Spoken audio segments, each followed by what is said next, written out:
স্বপ্নে সাপের সাথে খেলা করতেন নূর। দিনে রাতে যখনই ঘুমাতেন তখনই স্বপ্নে সাপ দেখতেন। সেই স্বপ্ন যেন সত্যি হলো। বিষধর সাপের সঙ্গে বন্ধুত্ব করে এলাকায় চাঞ্চল্যের সৃষ্টি করেছেন নূর ইসলাম। দিনে ঘুমাই এবং রাত্রে ঘুমাই, কোনো মুহূর্তে ঘুমাইলেই সাপ আসে পড়ে। বিষধর সাপের কামড়ে যেখানে মানুষের জীবন শেষ হয়ে যায়, সেখানে এই বিপজ্জনক প্রাণীর সাথে গভীর ভালোবাসা গড়ে তুলেছেন নূর ইসলাম। সাপ ছাড়া আমি বাঁচি না, সাপ হচ্ছে আমার ছাড়া বাঁচে না। বিষধর সাপের বিষ দাঁত না ফেলেই দিব্যি সাপের সাথেই দিন কাটাচ্ছেন নূর। আমি ছোট থেকেই দেখতেছি উনি এই সাপ নিয়ে অনেক খেলাধুলা করে। বিভিন্ন জায়গা থেকে ফোন দিলে ওনাকে, উনি রাত নাই দিন নাই এবং রাতের ভোরাত, রাত 2টা 12টা যখনই তাকে ফোন দেয় এলাকার মানুষ বা বিভিন্ন জায়গার মানুষ, উনি সবার উপকারে আসেন এবং সাপ থাকলে অবশ্যই তাকে ধরে আনে আমাদের এলাকায়। নূর ও তার পোষা সাপ যেন একে অপরের বন্ধু হয়ে উঠেছে।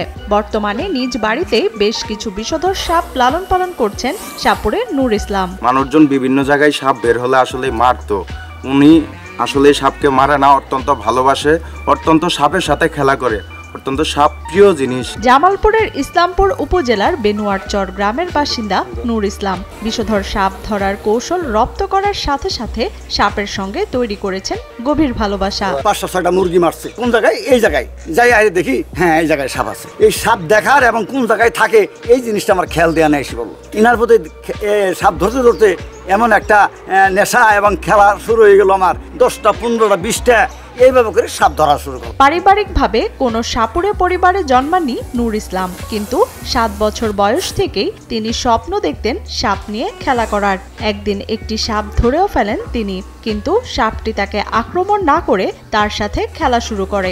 এরপর থেকে মূলত সাপের প্রতি তার অগাধ বিশ্বাস ও ভালোবাসার সৃষ্টি হয়। আমার বয়স যখন 7 বছর, তখন থেকে আমি ঘুমের ভিতরে স্বপ্নে সাপ দেখতাম। দীর্ঘদিন যাওয়ার পরে আমি স্কুলে যাইতেছি, রাস্তার এই পাশ থেকে এই পাশে একটা সাপ যাইতেছে। ওই যে কাল্পনিক অবস্থায় সাপটাদের দেখে দেখে অভ্যাস হলো, ওর প্রতি নেশা হয়ে গেল।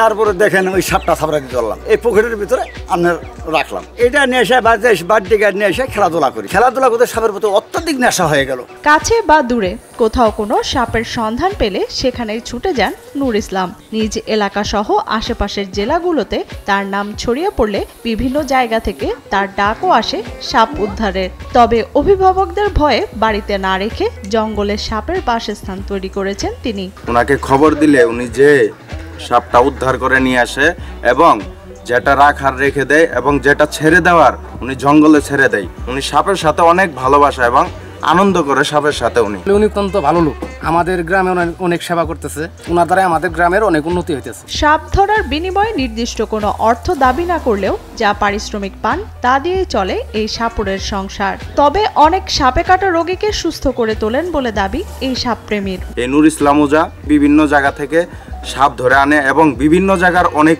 রোগী আসে ওনার কাছে, উনি ভালো করে দেন এবং উনাকে খুশি হয়ে যা দেন উনি তাই নেন। দেখি নেই কোনো সময় যে সাপে কাটা কোনো রোগী আসছে আর এখান থেকে সমস্যার সমাধান না হয়ে চলে গেছে। তো আমি নিজেও এখান থেকে ইনশাল্লাহ সফল পাইছি। তো মানুষের ঘরে সাপ ঢুকে, মুরগি মারে, হাঁস মারে, খাসি মারে, মানুষের কামড়ায়, ইনশাল্লাহ আমি যাই ধরি, এই উপকার করি। মানুষের ইচ্ছেগত করে খুশি হয়ে আমাকে যা দেয় তাই দিয়ে আমার সংসার চলে। স্থানীয়রা সহ দূর দূরান্ত থেকে এই সাপুরের সাপের খেলা দেখতে ছুটে আসেন অনেকেই। সাপের সাথে গড়ে ওঠা ভালোবাসা দেখে তারা মুগ্ধ। আর এ কারণে সাপ সংরক্ষণ ও সাপের বিষ উৎপাদনে সরকারিভাবে তাকে সহযোগিতার দাবি জানান এলাকাবাসী। সাপের বিষটা বিশেষ করে দেখা গেছে যে বাইরের দেশ থেকে নিয়ে আসা হয় বা বেশি মূল্যে ক্রয় করা হয়। তো এখানে যারা আছে দেখা গেছে যে নিজে সাপগুলো সংগ্রহ করতেছে, আবার এইখান থেকে নানান ধরনের জায়গায় সাপগুলো বিক্রি করতেছে।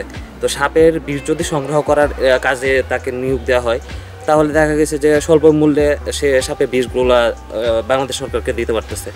তো আমাদের একটাই আকুল আবেদন, তাকে যদি এই ধরনের কোনো সুযোগ সুবিধা দেওয়া হয় তাহলে অনেক উপকৃত হবে। এদিকে সাপের বিষ সংগ্রহে সরকারের সহায়তা পেলে দেশের জন্য আরো অবদান রাখতে পারবেন বলে মনে করেন সাপপ্রেমী নূর ইসলাম। আর সরকারের যদি আমাদেরকে তাকায়, আমারও কিছু লাভজনক হতো। যে বিষ শুনি যে বাহির থেকে নিয়ে আসে, যে আমাদের কাছ থেকে যদি নেয়, বাংলাদেশের সম্পদ বাংলাদেশে যদি কাজে লাগে অনেক লাভবান বাংলাদেশে, বাহির থেকে আর কেনার প্রয়োজন নাই। কিন্তু সরকারের যদি আমাদের কাছে নিত তাহলে আমাদের বাংলাদেশে অনেক উন্নত হতো, আমিও লাভবান হইতাম, বাংলাদেশের সম্পদটা বাংলাদেশে থাকতো।